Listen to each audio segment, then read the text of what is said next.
If you awoke this morning sensing an unusual burden anchoring you in place, not fatigue, not idleness, but an essence more profound and elusive to define, then pay close attention. The renowned thinker would assure you that you're not stumbling, not fragile, not forfeiting your drive. You're perceiving the most ancient dialect of the spirit. There exist dawns when the frame declines to ascend, when the intellect seems shrouded in mist, when each routine chore appears remote and empty. And if you're similar to many, you fault yourself. You label it absence of inspiration. You label it control waning. You label it slothfulness.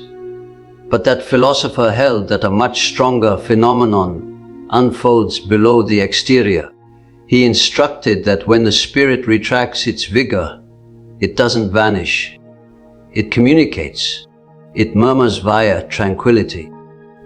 It conveys a signal that the aware thought has overlooked for far too long. The burden you sense isn't the downfall of your essence. It's the start of its reordering. You exist in a society that adores perpetual activity, infinite output, and sentimental display. A society that commends sprinting even as you're shattering and denounces quietude as though it were wrongdoing. Yet the mind doesn't submit to society.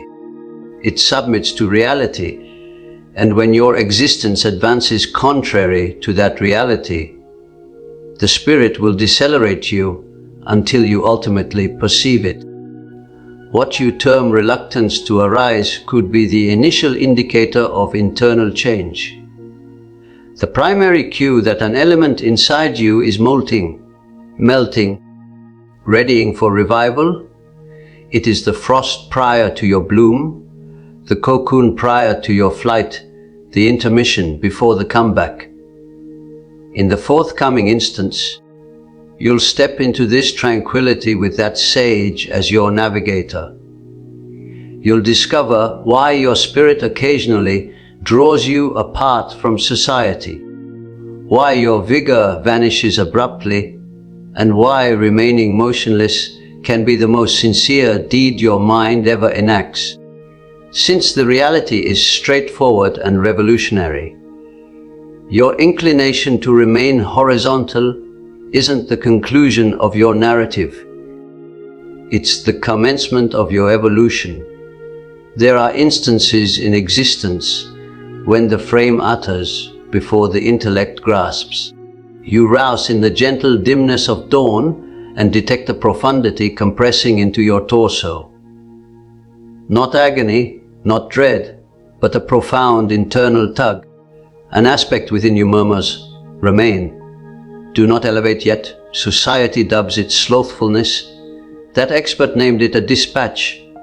To him, the frame was never detached from the essence. He held that the hidden communicates in the dialect of feelings, urges, wariness, and intuition.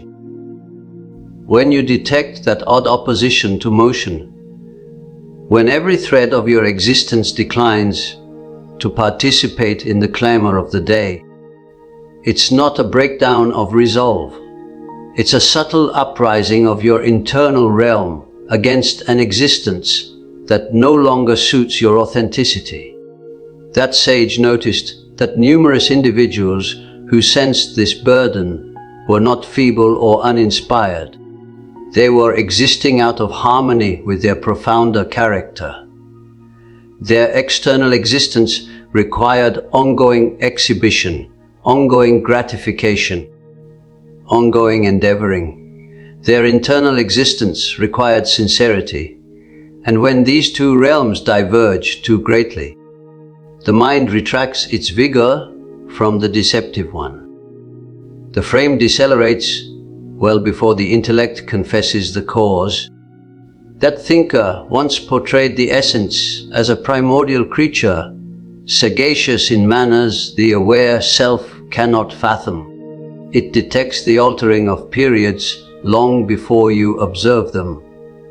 It perceives sentimental tempests long before they erupt. It recognizes when you're deceiving yourself. It recognizes when a segment of your existence has concluded, even if you persist in sustaining it. And when the chasm between your authenticity and your habit widens excessively, the essence activates the halt. It declines to fuel an existence that lacks sincerity. This opposition frequently manifests as the inclination to remain horizontal, to withdraw, to be immobile. The sage held that this immobility isn't an emblem of deterioration. It's the initial phase of mental gestation, a holy intermission where the hidden rearranges itself. On the exterior, you sense unmovable inside. Whole terrains of your mind are altering. Aged personas disintegrate. Aged visions dissipate. Fresh orientation starts to agitate, dim and unshaped. Picture your internal realm as an expansive woodland. In fall, it seems vibrant. In frost, it seems deceased. But under the iced earth, existence labors in quietude. Foundations fortify, kernels solidify. Vigor accumulates for the resurgence of bloom. The sage held that the essence adheres to the identical cadence. When you sense the urge to remain horizontal throughout the day, when you cannot compel yourself to interact with society, you might be accessing the frost of your internal woodland, a period when repose is not elective but holy. The issue is that contemporary existence has no tolerance for frost. It anticipates an eternal summer of output. It compensates perpetual activity and critiques every intermission. Yet the mind cannot flourish indefinitely. It must recede. It must absorb. It must restructure itself in obscurity. And this internal frost is frequently initiated when an element in your existence has terminated, even if nothing outward has altered yet. Numerous who encounter this burden depict an odd sensation of being amid realms. They rouse with the sentiment that the existence they are leading is somehow too confined, too constricting, like a tire that no longer suits. They perceive that something must alter, but they do not yet comprehend what. The sage held this is the instant when the hidden commences revising your internal chart. The former route no longer directs where your essence plans to proceed. The frame recognizes this initially. It decelerates so you cannot dash back to the known. It secures you so you cannot hasten into diversion. It compels you to confront what you've evaded. Immobility becomes the portal. Weariness becomes the instructor. And the inclination to remain horizontal becomes a navigator indicating toward change. This is why the sage emphasized that the frame must be heeded, not dreaded. Its burden isn't an adversary, it's a navigator. It informs you that a profounder reality is ascending, that the framework of yourself is altering, that you're accessing a fresh segment. Even if your aware intellect has not yet observed the indicators, the query now is not why you sense this burden. The query is what it's attempting to disclose. And that enigma unlocks the portal to the 5 holy varieties of essence wariness that the sage observed, each bearing its own dispatch, each indicating toward a distinct type of change. The sage held that what we term wariness frequently bears the form of a dispatch. Not all burden is identical. Each variety murmurs a distinct reality. Each requests a distinct reply. He viewed this not as fragility, but as an encoded dialect of the internal realm. And when you master reading that dialect, wariness becomes disclosure. The initial variety is the wariness of disharmony. This is the depletion that ascends when your external existence no longer aligns with your internal principles. You navigate through duties that once seemed significant but now seem vacant. Discussions seem rehearsed. Duties seem ponderous. Even accomplishments seem oddly remote. The sage held that the mind retracts vigor from anything that is no longer authentic. When your essence detects that you're leading an existence crafted for endorsement rather than reality, it quietly declines to collaborate. It withdraws its vigor. The frame halts to a stop. This isn't defeat. This is sincerity.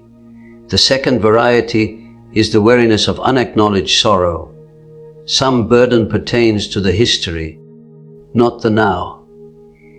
Defeats that were never confronted, conclusions that were never respected, editions of yourself that perished silently, without ritual. The sage perceived that unhandled sorrow consumes mental vigor like a porous material.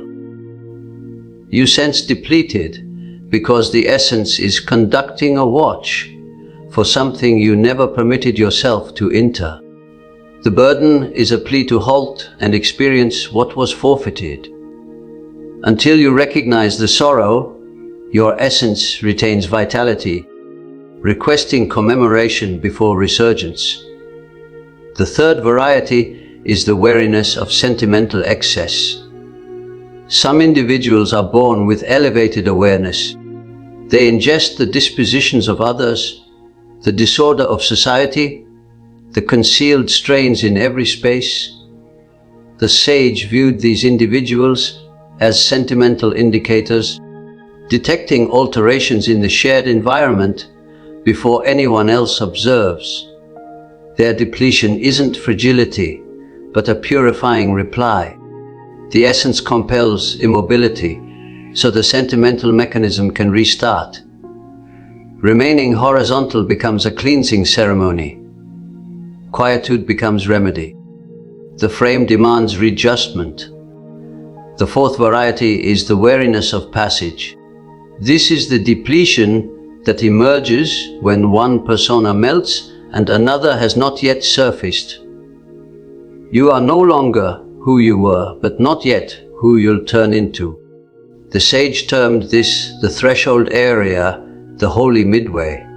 During this period, the mind utilizes immense vigor to disassemble aged frameworks and ready fresh ones. The aware intellect senses only the depletion, not the building below it.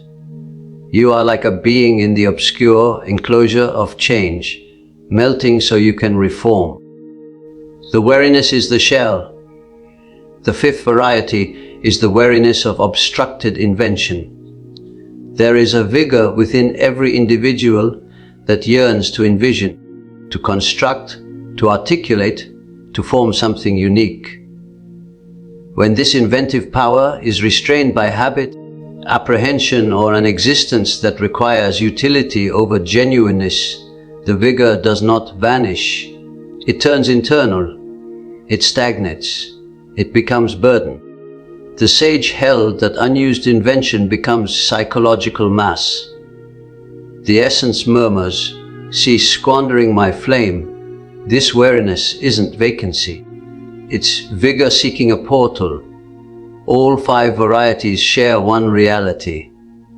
The frame becomes the courier when the mind has exhausted methods to utter. The burden isn't a defect. It's an indicator that something inside you requires focus. Something is concluding. Something is commencing. Something desires to be perceived. The sage comprehended that the contemporary society provides no space for holy wariness. It instructs you to thrust through discomfort, to mute your instinct, to disregard the signals ascending from within. But the mind doesn't submit to coercion. It submits to reality. And when reality is disregarded, it communicates through depletion. If you can identify which variety of awareness is summoning you, you embark on the initial stride toward recovery. You commence to perceive that your frame isn't deceiving you. It's navigating you back to harmony, back to sorrow that needs resolution, back to balance, back to rebirth, back to your own inventive flame. Each variety of wariness is a portal. And once you traverse it, you commence to grasp why the essence halts you before the intellect can follow. The sage held that the frame is frequently wiser than the aware intellect. Long before we consider something is amiss, the frame detects it. Long before we confess that a route has terminated, the frame declines to traverse it. And long before we comprehend that an internal alteration is unfolding, the frame decelerates us, securing us in position until we ultimately heed. This is why the inclination to remain horizontal can feel so perplexing. The aware intellect asserts that everything is acceptable. Your duties are unaltered. Your existence may seem stable. But somewhere within you, the profounder strata of your mind have detected a disharmony. Something no longer suits. Something is discordant. And the frame, faithful to reality, declines to advance in a direction that betrays the self. That thinker frequently likened the mind to a vast network, a living domain where every component reacts to every other. When one region becomes unbalanced, the entire mechanism adapts. Depletion isn't a breakdown of resolve. It's an alteration in the network. It's the frame trying to rectify what the aware self declines to recognize. Many individuals describe the identical encounter. They rouse sensing an odd burden, even when they rested adequately. They forfeit interest in duties that once seemed simple. They sense as if unseen forces are maintaining them immobile. The sage viewed this not as a health defect, but as a mental dispatch. The mind is retracting vigor from the external society so it can redirect it inward. When the essence detects that you're existing in contradiction, it ceases lending itself to the exhibition. It ceases supporting an existence constructed on anticipations that no longer align with your internal actuality. What feels like forfeiting vigor is often vigor being drawn home. The essence accumulates its potency, readying to remodel your orientation from within. There are instances when the frame simply declines to adhere to the orders of the intellect. You inform yourself, arise. But your appendages stay ponderous. You inform yourself, thrust forward, but no power arrives. You inform yourself, continue. Yet an internal quietude tugs you back. That expert held this is the instant when the hidden ascends to the exterior. It communicates through inertia. It communicates through slowness. It communicates through the profound intuition to halt. Contemporary society has instructed us to mistrust this intuition. It commends perpetual activity and dismisses immobility as fragility.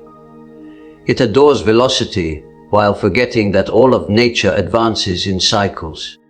The woodland reposes. The wave recedes. The periods alter. Even the core pulses in surges of tightening and liberation. Nothing in nature is perpetual activity. Only humans penalize themselves for requiring intermission. The sage contended that the mind cannot be compelled into endless pursuit. When thrust too far, it safeguards itself the only way it can. It decelerates the frame. It dulls inspiration. It demands quietude. so the internal realm can restructure. This isn't reversal. It's restoration. It's the primordial sagacity of the essence steering you toward reality. Sometimes the frame halts moving because an emotional reality has matured within you. A comprehension you've evaded is ready to emerge. A decision you've postponed is ready to be executed. An existence you've surpassed is ready to detach. The frame detects this alteration long before you do. It draws you internal, so you cannot divert yourself with clamor or motion. Other times the frame detects peril where the intellect sees habit. It acknowledges the expense of remaining in settings that deplete your essence. It recognizes when you're grasping too much, ingesting too much, feigning too much. The frame is sincere even when the self is not. And when sincerity becomes pressing, it will not permit you to ascend until you confront what you've disregarded. This is why remaining horizontal frequently feels oddly secure. It isn't evasion. It's capitulation to reality. It's the mind pulling you back into yourself so it can reconstruct the basis of your existence. The frame becomes the protector of the essence.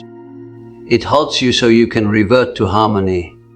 The sage instructed that the initial stride toward recovery is to trust this internal sagacity. When the frame decelerates, heed. When the intellect opposes immobility, intermission. When your vigor vanishes without cause, gaze internal. Something is attempting to arouse. Something is attempting to alter. Something is attempting to emerge. Immobility isn't the conclusion of motion. It's the commencement of comprehension. The sage held that immobility isn't the lack of existence. It's the atelier of the hidden. When society observes you reclining motionless, the sage observes you accessing a holy enclosure where the essence quietly remodels itself. What seems as naught on the exterior is often the most profound pursuit occurring within you. He termed this mental gestation, a duration when the hidden labors below consciousness, absorbing encounter, accumulating shards of overlooked realities and interlacing them into a fresh design. During this period, the aware intellect may feel vacant, empty or separated, but the profounder self is vibrant, reordering the internal framework of who you're becoming. Consider a woodland in frost. The trees seem immobile. The limbs appear inanimate. The earth looks iced. Yet under that quietude, foundations are imbibing in the obscurity. Kernels are readying to fracture open. Existence isn't absent. It's restructuring. The sage held that the human mind advances through the identical seasonal cadence. When you sense the tug toward immobility, the essence is accessing its frost of revival.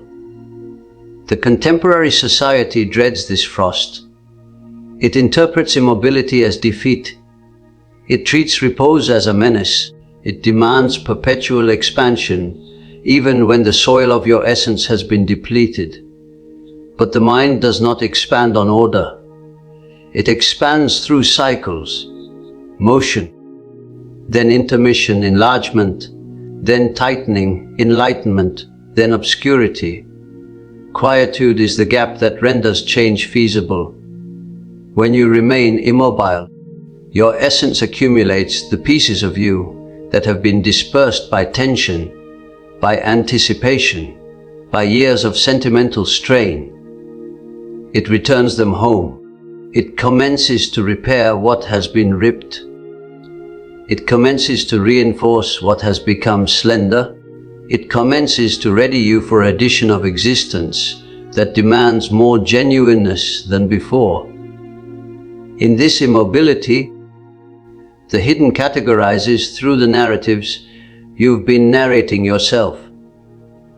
It discards the ones that no longer assist you. It emphasizes the ones that hold reality. It generates fresh pathways for future comprehension.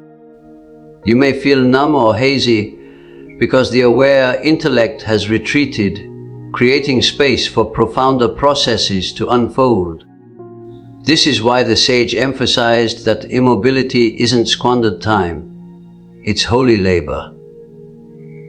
The mind is performing what the self cannot perform.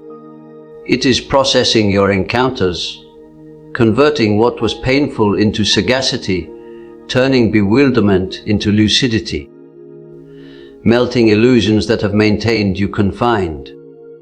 What feels like remaining horizontal is actually a reversion to the foundation where your essence cultivates roots again. There are many who dread this quietude because it confronts them with realities they've evaded. When society grows silent, you can perceive the concealed parts of yourself uttering. You sense the mass of what has been disregarded. You detect the aspirations you've forsaken. You observe the connections that depleted your essence. Immobility removes diversion and discloses what the essence has known for a long time. The sage held that this confrontation isn't intended to shatter you. It's intended to ready you. Before any grand change, the mind accesses obscurity. Before comprehension surfaces, the intellect becomes silent. Before rebirth, the essence recedes. This is the design interlaced into nature, into legend, into every profound mental process. Champions vanish into grottos, seers withdraw into wastelands. The sage retreated to his structure by the water when his own change commenced. The frame reflects these primordial ceremonies. When it requests you to remain immobile, it's navigating you into your own internal grotto. It's inviting you into the obscurity where the aged self melts and the fresh one shapes. You aren't slothful. You're evolving. You aren't lagging. You're descending internal. And in that internal descent, something remarkable occurs. An area opens where reality can ascend without rivalry. A quietude appears where lucidity can arrive. A gentleness develops where severity once resided. This is the cradle of revival, the location where the future self commences to respire. When immobility summons you, the duty isn't to oppose it. The duty is to access it with veneration. Because within that calm lies the outline of who you're destined to become. In the instance when society grows silent and your frame declines to ascend, the sage held that a profounder exchange commences. It's an exchange without terms, without phrases, without reasoning. It's the essence uttering through emblems, feelings, and shards of sentiment. The sage termed this the internal exchange, the convergence spot between the aware self and the expansive terrain of the hidden. Most individuals never access this area because they dread what quietude might disclose. They hasten into diversion. They submerge themselves in clamor. They take pride in perpetual motion because motion shields them from the reality. But when the frame grows ponderous and the resolve grows gentle, you're granted an aperture, an invitation to heed. The mind doesn't utter in the pristine dialect of thought. It utters in visuals that ascend without clarification, recollections that emerge from nowhere, urges that feel primordial, visions that persist even after rousing. The sage held these shards were the lexicon of the essence. To comprehend them, you don't examine, you permit, you accept, you pursue. He instructed that whenever burden descends, you can commence a holy practice. Sit in the calm. Grasp a writing tool. Let your grasp advance without considering. Inscribe the visuals that emerge, the sentiments that drift in, the odd scenes your intellect exhibits like remote beacons flashing in the obscurity. Do not evaluate. Do not mold. Let the hidden disclose its chart organically. This is the core of dynamic envisioning. It isn't illusion. It's exchange. A convergence between what you feign to be and what you genuinely are. In this area, the essence provides hints. A visual of a sealed entrance may emerge. A stream may flow through your intellect. A youth may stand solitary at the boundary of a meadow. These scenes aren't arbitrary. They're dispatches encoded in the dialect of the profounder intellect. The sage instructed that in instance of heavy immobility, you can inquire yourself 3 holy queries. The first, what am I shielding myself from? The second, what in my existence no longer assists my expansion? The third, which edition of me is requesting to be born? These queries are keys. You don't compel replies. You let the hidden respond in its own tone. Sometimes the reply arrives as warmth in the torso, sometimes as a murmur of melancholy, sometimes as a recollection you'd overlooked, now radiating with fresh significance. Sometimes the frame quivers lightly, as if liberating a reality you held for too long. The essence doesn't utter loudly.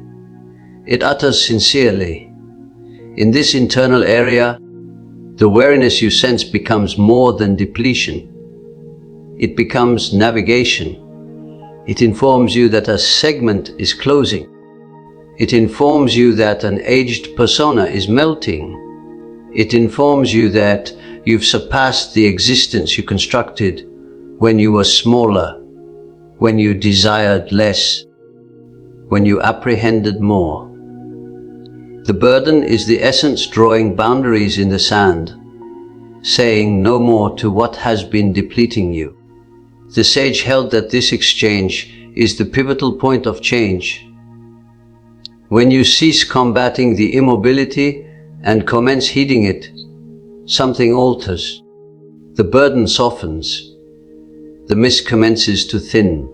You sense the dim presence of a truer self surfacing below the layers of aged anticipations. You commence to recall what you desired before society informed you what you should desire. This is why the internal exchange is vital.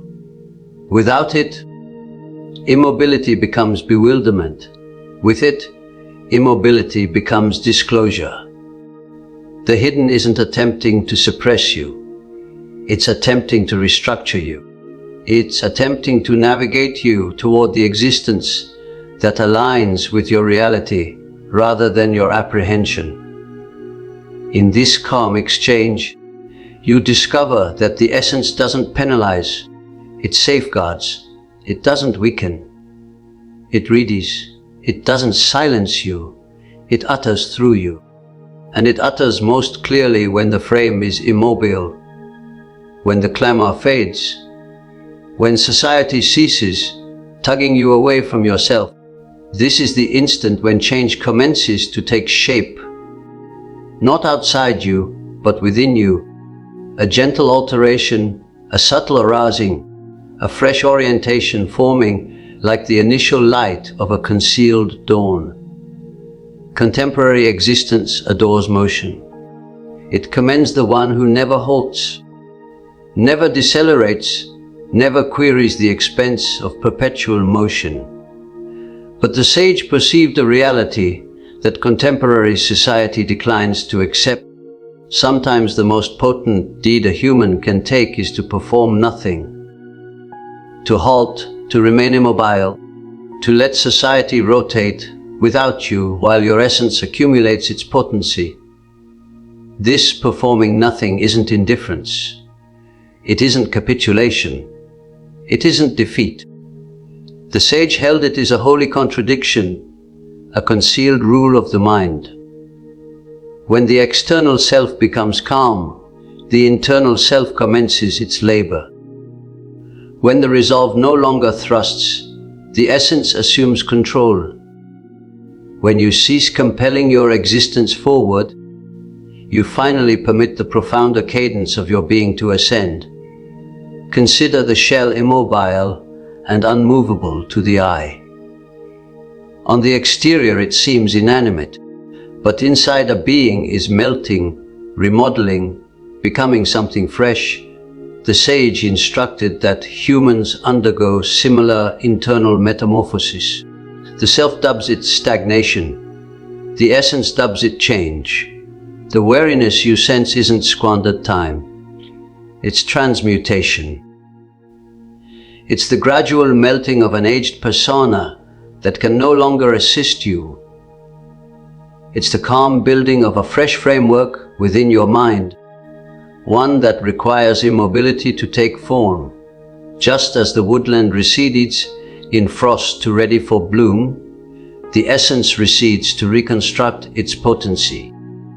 Individuals dread repose because they misinterpret it. They dread that halting means lagging. They dread society will advance without them. They dread that performing nothing discloses their fragility. But the sage held the contrary. He held that immobility is the emblem of internal potency, the capability to honor the reality of your mind even when society demands exhibition. When you repose consciously, you're selecting harmony over anticipation. You're selecting sincerity over pretense. You're selecting profundity over velocity. And in this selection, something potent occurs. The hidden commences restructuring the shards of your existence, incorporating the teachings you disregarded, recovering the injuries you bore, purifying the sentimental remnant of weeks or years. In primordial customs, the grandest changes always happened in quietude. Leaders receded into wastelands. Visionaries withdrew into grottos. Versifiers vanished into isolation. The sage himself receded to his stone structure by the water whenever his essence needed to restructure. These recessions weren't evasions. They were inaugurations. Immobility was the gateway to lucidity. When you remain horizontal in the midst of your day, when you feel unable to ascend, yourself may alarm, but your essence breathes. It perceives the intermission as essential. It utilizes the immobility as a forge for alteration. Your frame is informing you that something inside needs area, needs calm, needs duration. The mind doesn't transform in the clamor of perpetual pursuit. It transforms in the gentleness of capitulation. And here lies the contradiction. The less you thrust, the more you expand. The more you repose, the profounder you develop. The more you honor the immobility, the more potent your next motion becomes.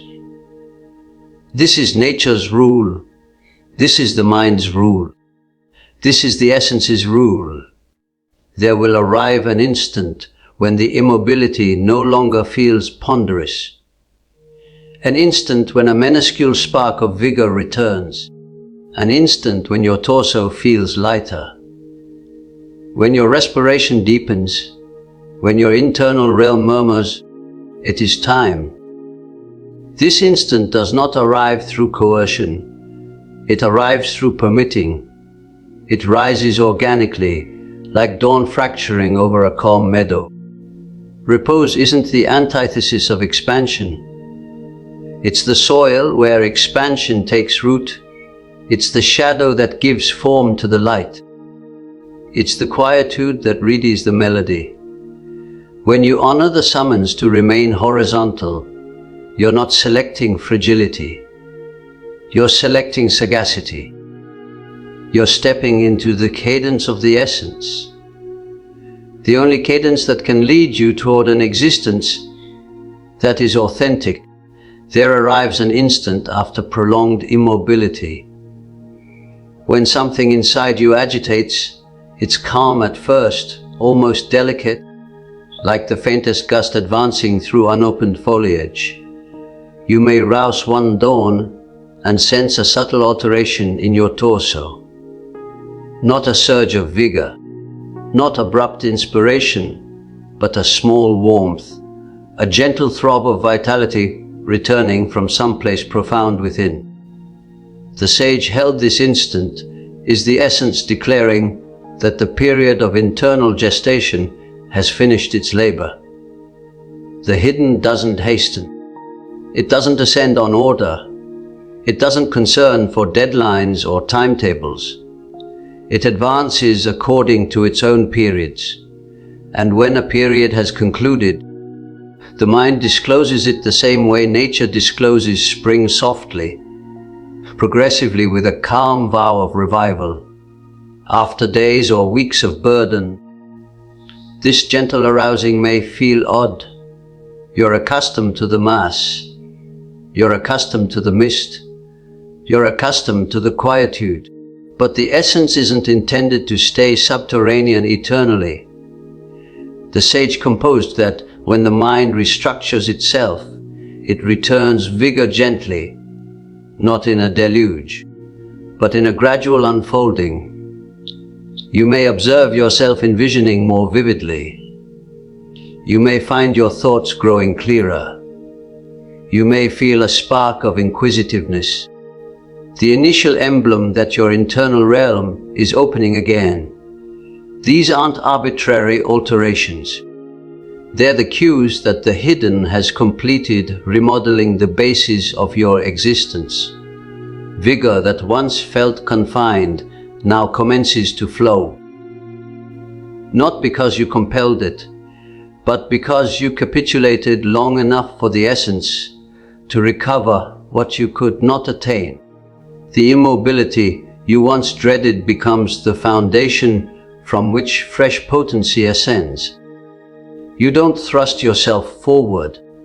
You're conveyed forward by an internal stream that feels organic, effortless, sincere. This is why the sage emphasized that authentic revival doesn't come from penalty or coercion. It comes from heeding. It comes from intermission. It comes from trusting the profounder sagacity within you. When you honor the summons to repose, you create the area necessary for your next self to shape. And when your next self is prepared, it approaches you like dawn, without coercion, without urgency, without clamor.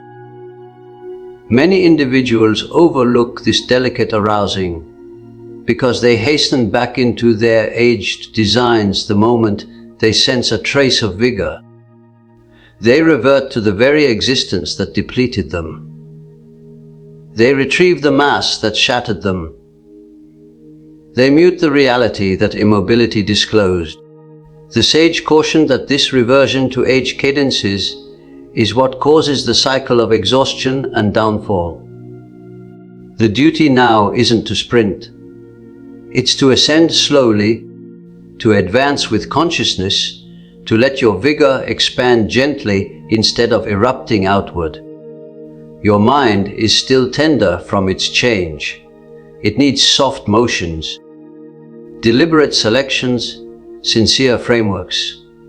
It needs an existence that aligns with the reality it reconstructed in quietude. You may observe that certain things no longer intrigue you. Certain connections feel heavier than before. Certain duties feel misaligned. This isn't reversal, it's lucidity. The essence has molted layers you can no longer retrieve. The sage held that change isn't complete when vigor returns. Change is complete when you select to honor the self that surfaced from immobility. The individual who ascends from internal frost isn't the same individual who entered it. You advance differently. You sense differently. You detect your own boundaries more clearly. You heed the calm warnings of your mind instead of disregarding them. You pursue the subtle tug of what feels aligned rather than what feels anticipated. And so the ultimate reality of this weariness becomes clear. You weren't shattering down. You were shattering open. You weren't forfeiting vigor. You were redirecting it. You weren't lagging. You were being readied. The urge to remain horizontal all day wasn't the conclusion of your narrative. It was the essence navigating you into the obscure enclosure where change occurs. And now that you're surfacing, society looks different because you're different. You bear a fresh cadence, a profounder stability, a more sincere presence. Vigor returns not as the aged drive, but as something wiser, something calmer, something truer. It ascends organically, like dawn through a woodland, calm yet undeniable. If you reach this point, there is something within you that already knows the truth. You were never broken for needing rest. You were never weak for slowing down. You were never lazy for wanting to lie still while the world kept moving. Your soul was speaking to you in the only language it had left, the language of heaviness, the language of silence, the language of stillness. The sage believed that the moments when you feel least able to rise are often the moments when the deepest part of you is rising in a different way. You are not collapsing. You are recalibrating. You are not losing your way. You are being guided toward a path that your old self could not walk. The tiredness was not the end. It was the threshold. So the next time your body begs you to stop, do not curse yourself. Do not drown the message in guilt. Instead, place a hand on your heart and remember this. The soul speaks softly, and stillness is its first word. Listen without fear. Rest without shame. Allow without resistance. There is a new version of you taking shape, and it needs room to breathe. If any part of this message found you, tell me in the comments which form of soul tiredness you recognized in yourself. Your story may help someone who feels alone discover that their exhaustion is not a flaw, but a beginning.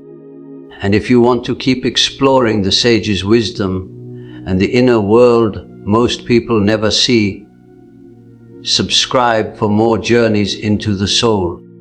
Like this video if it resonated, and check out Wake and Win for more. You are not meant to live at war with your own body. You are meant to live in conversation with your inner truth. Rest when your soul calls you. Rise when it releases you, and trust that both are sacred. Your new beginning is already unfolding in the